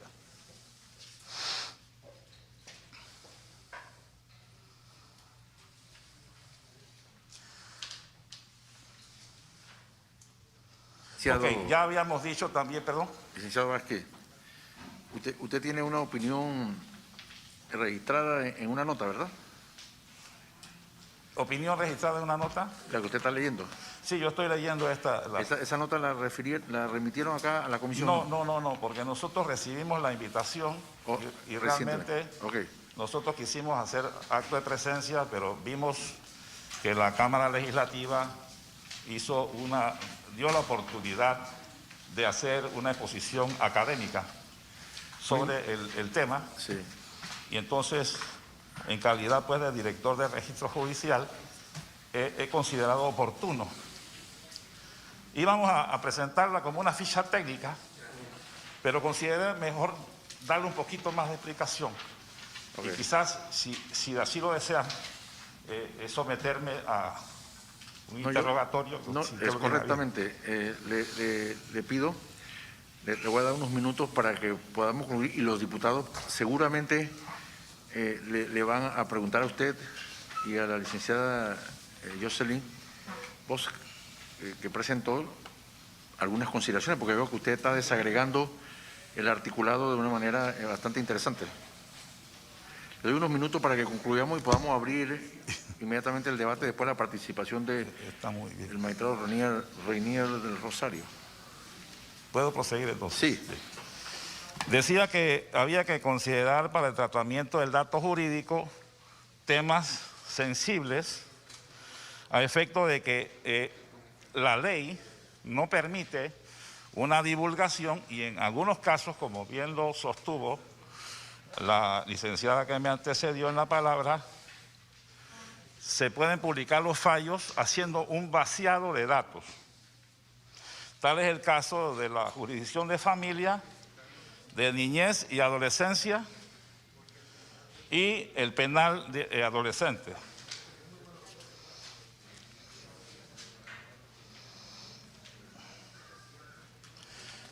Bueno, ya hablamos de la importancia de lo que es la doctrina y la jurisprudencia en razón del artículo 13 del Código Civil, que habla precisamente cuando hay lagunas, que para resolver el caso, como dice el artículo 13 del Código Civil de Panamá, que cuando no haya exactamente aplicable al punto controvertido, se aplicarán las leyes que regulen casos o materias semejantes y en su defecto la doctrina constitucional. Por esto es la importancia entonces de que esté al alcance la jurisprudencia y la doctrina constitucional. Yo creo que en ese sentido, como dije antes, yo me gusta el derecho y siempre he creído que la administración de justicia coadyuva directamente en un estado de paz, de seguridad jurídica, y es de suma importancia. Debo decir que a lo largo de la historia el órgano judicial ha estado empeñado en mejorar este trabajo que realizamos. Yo empecé a trabajar en el órgano judicial cuando se utilizaba mimeógrafo y se levantaban los fallos en matrices. Se usaba un reactivo, después hubo una mejor tecnología de punta y se utilizaban entonces impresoras, por allá por la década del 80. Ya más acá logramos empezar, la Corte Suprema aprobó cambiar ese sistema por un sistema basado en informático. WordPerfect 5.1, la cadena de los Corel, hasta llegar a usar la herramienta que tenemos ahora, que usa Microsoft Word 2007. De 2003 a la fecha, esa herramienta precisamente es la que está permitiendo ahora ser reemplazada con una herramienta automatizada que forma parte del sistema de gestión judicial SIAC. Bien, hay algunas otras consideraciones, pero como dije, son tantos detalles que yo preferiría entonces, de repente, en algún momento, pues ya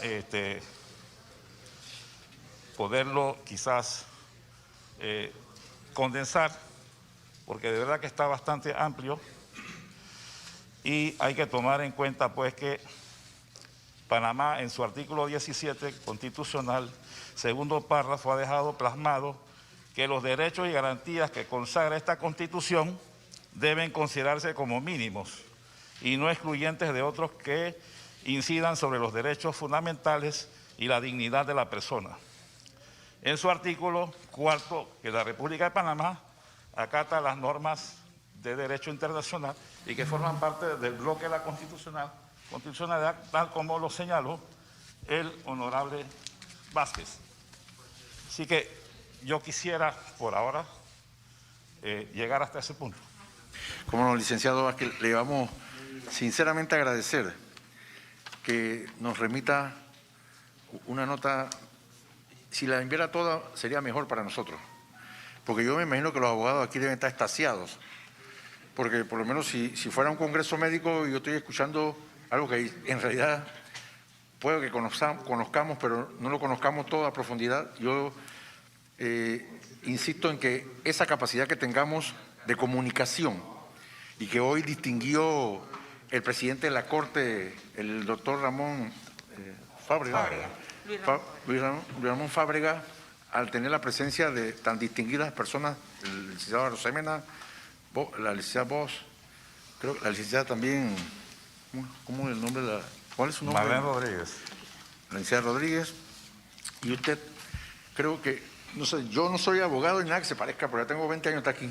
Así que nosotros casi por media costumbre escuchamos algo que parece muy racional y nos indica que este es un proyecto que debe ser analizado conjuntamente con ustedes, sin duda alguna. Sin duda alguna.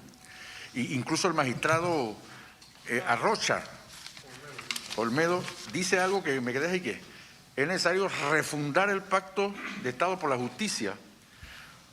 Eso lo vamos a hacer en una carretera de doble vía, no en esos puentes que nada más podía pasar un carro y esperaba que el otro pasara después. Yo creo que eso es bien importante, lo felicito sinceramente y nos agradaría mucho que nos remitiera una copia de esa interesante pieza de docencia que usted acaba de establecer conjuntamente con los otros compañeros en su presentación. Gracias, doctor. Sí. Qué amable. Tiene la palabra el magistrado Rainier del Rosario, Tribunal de Cuentas. Yo quiero hablarle de esto. ¿Se acuerda que le dije que tenía que hablarle hay unas cartas que usted tiene que tener conocimiento? Y sí, le tengo que explicar, al menos que no lo sepan, ¿no? No. Que hay un insight. Buenos días, buenas tardes, señor presidente, y a los comisionados, así como a todos los presentes en esta sala esta tarde.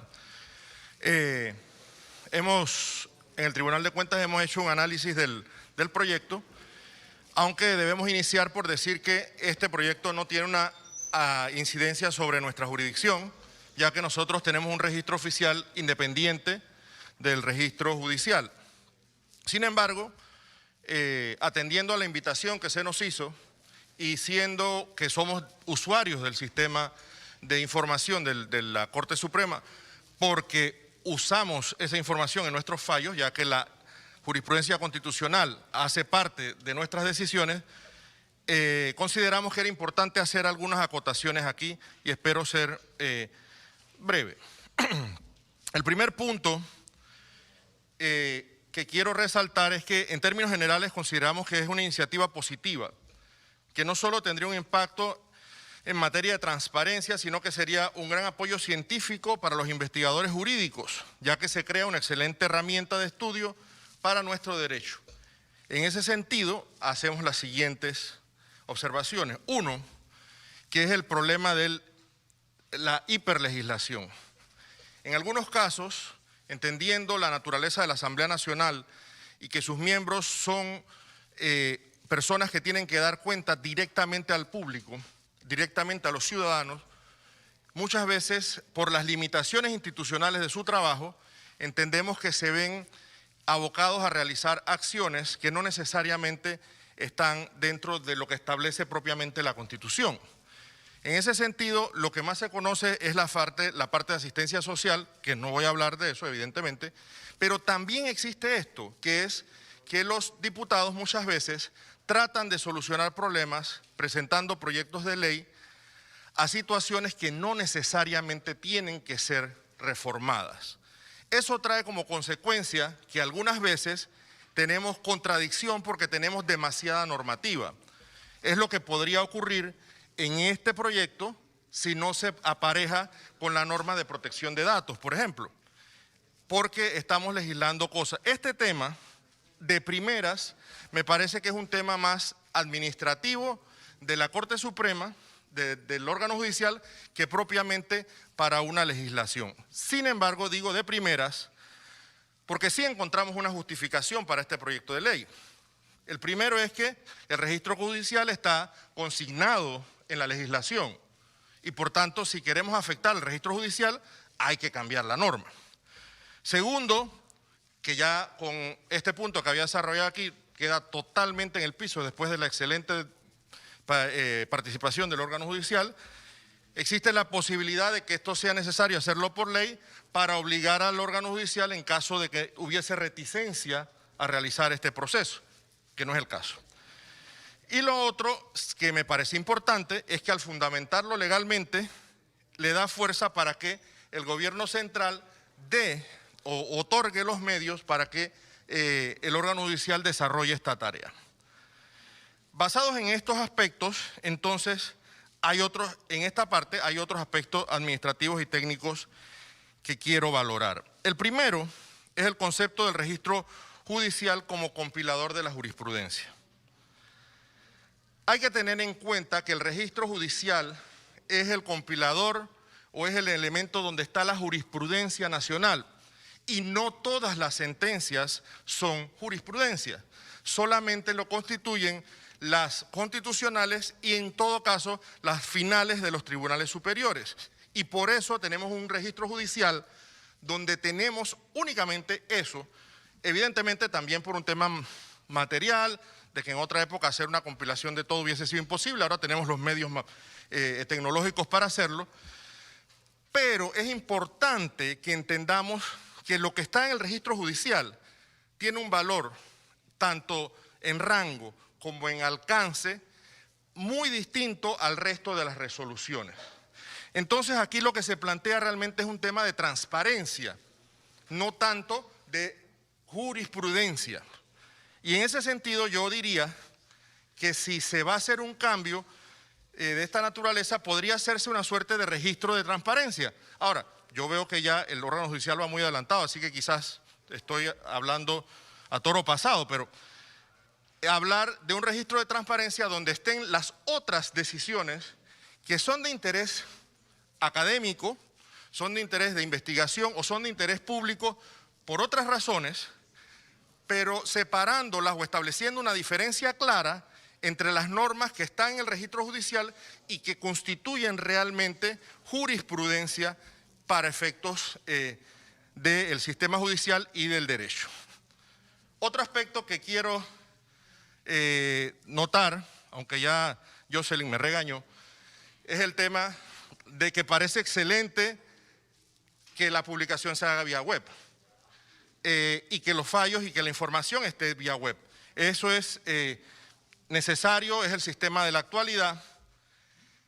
Y quiero aprovechar para decir que nosotros en el Tribunal de Cuentas, mediante sala de acuerdos de número 8 del 29 de agosto del 19, decidimos que nuestro registro oficial estaría totalmente en línea.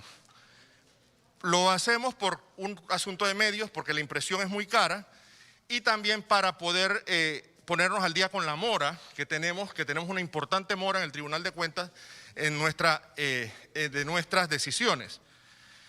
Sin embargo, a pesar de la importancia que le damos, y esperamos tener esto listo antes de final de año, a pesar de la importancia que nosotros le damos a este tema de la digitalización y que predicamos con el ejemplo, nosotros consideramos que hay algunos motivos por los cuales el registro judicial debe seguir siendo de papel.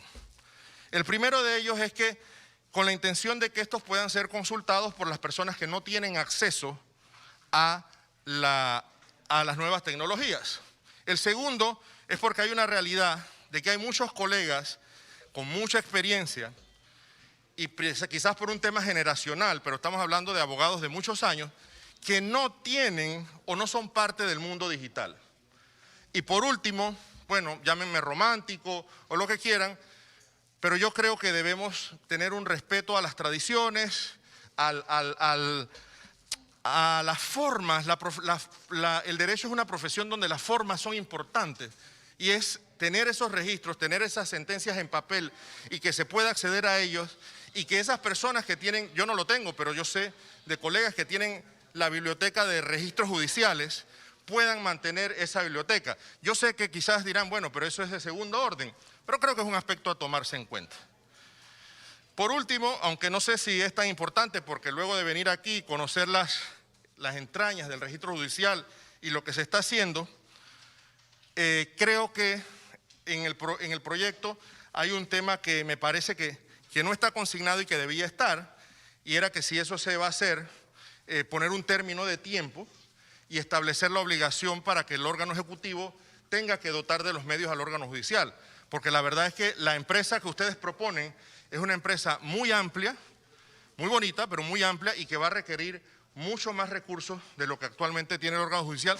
Desconozco el intríngulis presupuestario, pero no hace falta ser un especialista en eso para saber que con el presupuesto que tienen en este momento no alcanza para lo que se pone en este proyecto de ley. Muchas gracias. Muy interesante, magistrado Rainier del Rosario. Tiene la palabra el diputado Juan Diego Vázquez, aunque le íbamos a dar la palabra al diputado Gabriel Silva, que es el proponente del proyecto. No sé si sigue la cuestión de orden. Sí, presidente, lo que ocurre es que como miembro de esta comisión... No, el diputado Silva sí quiere decir algo antes que yo haga la cuestión de orden. No se la va a declinar al diputado Silva. Con su venia, presidente. Gracias. Presidente, primero que todo, buenas tardes a todos los presentes, comisionados. Yo quiero, primero que todo, darle las gracias al presidente de la comisión, al diputado Cristiano Adames, por poner este proyecto en agenda y por atreverse a discutirlo, porque este proyecto de ley fue presentado hace más de un año y a pesar de que yo estuve en la comisión de gobierno anterior, muchas vueltas se les dio y se suspendió de la nada una vez que estábamos discutiéndolo y más nunca lo volvimos a ver. Y entonces yo quisiera agradecer al presidente por ponerlo en agenda nuevamente y sé que hay algunas conversaciones para que se consulte más al respecto, pero creo que es muy valiente de su parte. La realidad es que este proyecto de ley va a ser bastante sencillo. Busco una intención que todos los presentes creo que la tienen bastante clara y es mayor transparencia para la ciudadanía.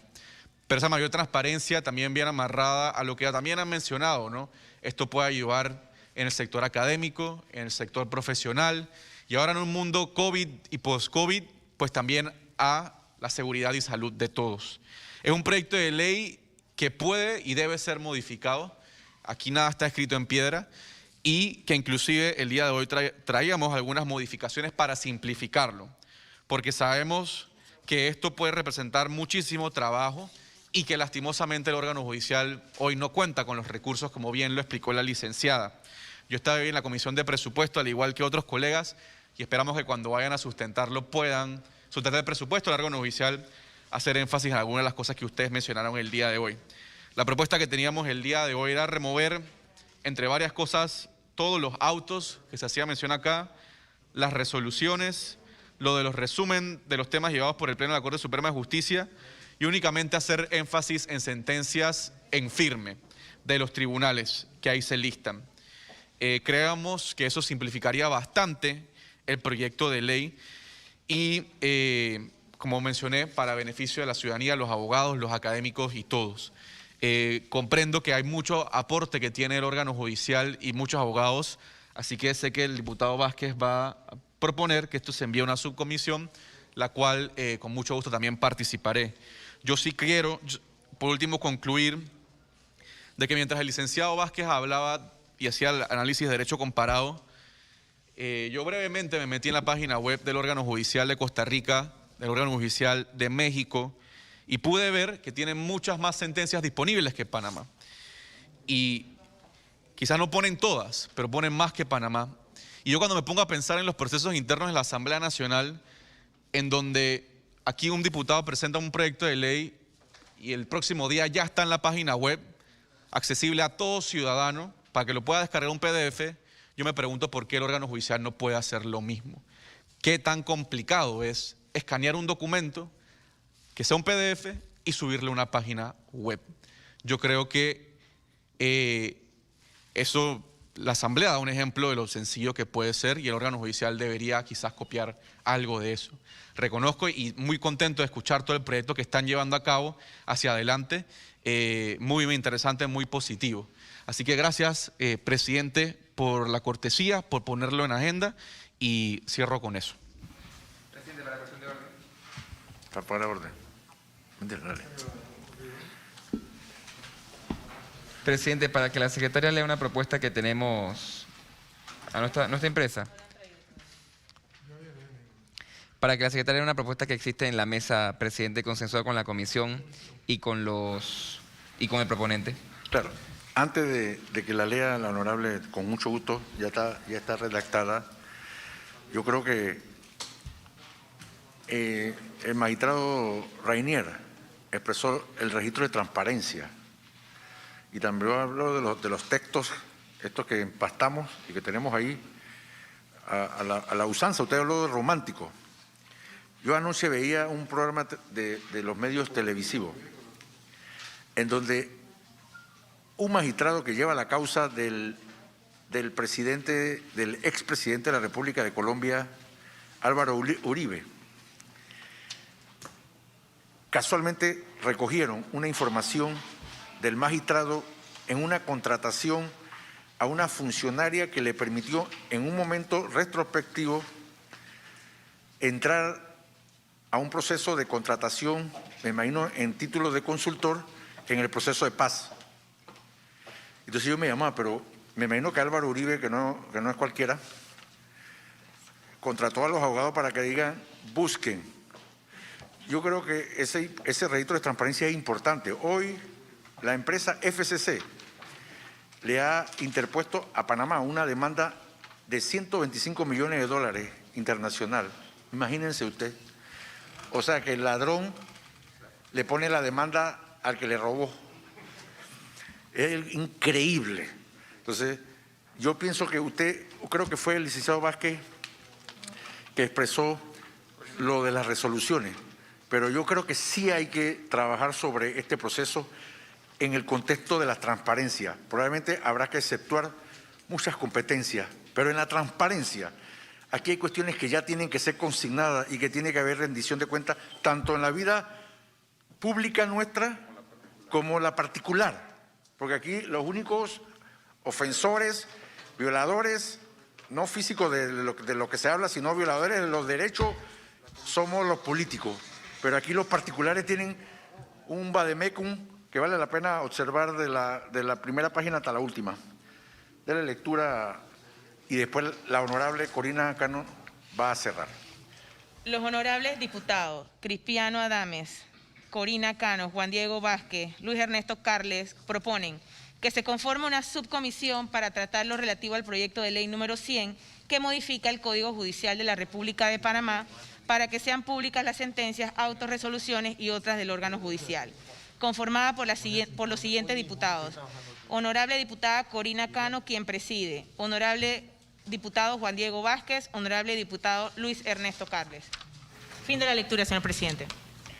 ¿Aprueban los honorables diputados la conformación de la subcomisión leída? Ha sido aprobado, señor presidente. Tiene la palabra la honorable Corina Cano. Muy buenas tardes. Sé que estamos agotados en esta jornada.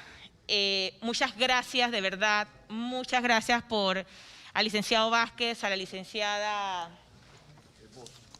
Jocelyn, el magistrado Ranier, por estar aquí, por todas las personas que están aquí por parte del órgano judicial.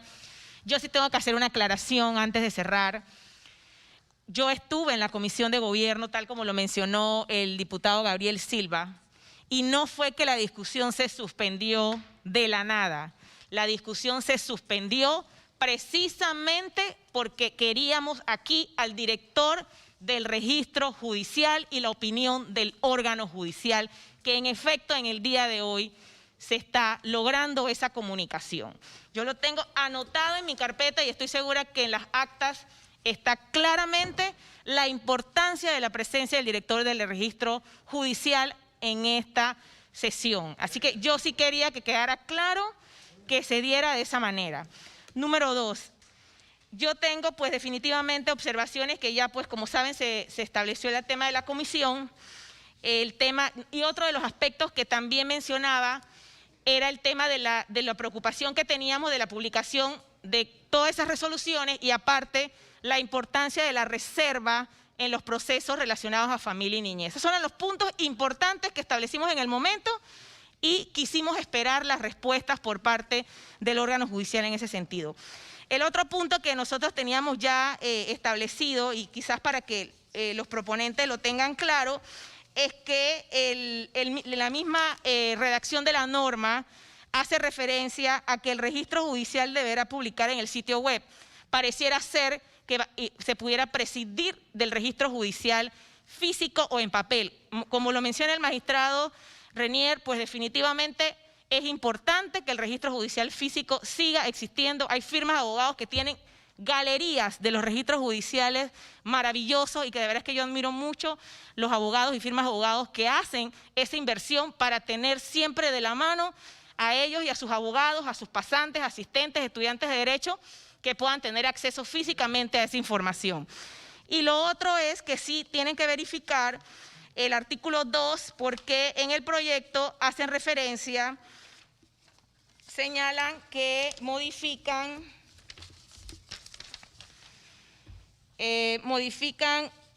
una norma que ya está derogada.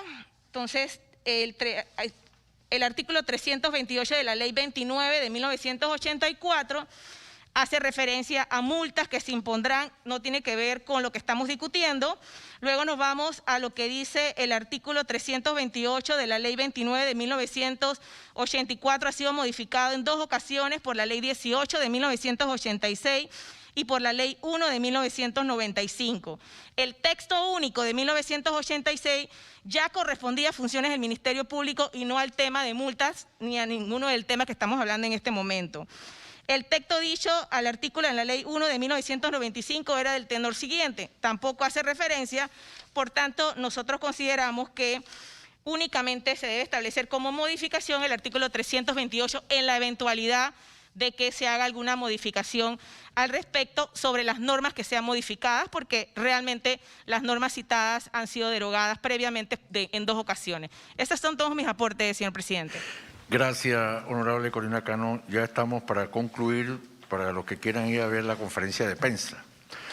Yo, no la quedan todos los días, ¿no? Le damos las gracias al licenciado Carlos Arosemena, a la licenciada Marlene Rodríguez, a la licenciada Jocelyn Bosch, al licenciado José Vázquez y al magistrado Rainier del Rosario por su participación. Le solicito a la presidenta de la subcomisión que invite a todos ellos, porque Usted dijo algo. Si yo le pregunto a mi hija hoy si ella prioriza sobre la digitalización, me va a decir que sí, y no quiere leer los textos que yo tengo allá atrás de médico para que lo lea. Pero yo vi una película en Netflix que se llama Los 100, y lo que los salvó a ellos fue que había algunos textos todavía, porque el sistema se había caído. Así que, siguiente punto del orden del día. Lo que propongan los honorables diputados. ¿Hay alguna propuesta?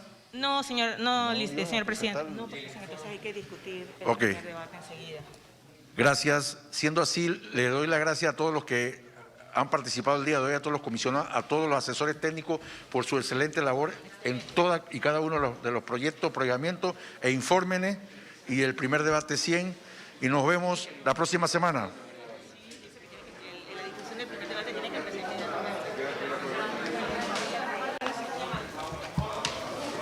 Yo estoy de acuerdo con esa interpretación. ¿Dónde está la interpretación?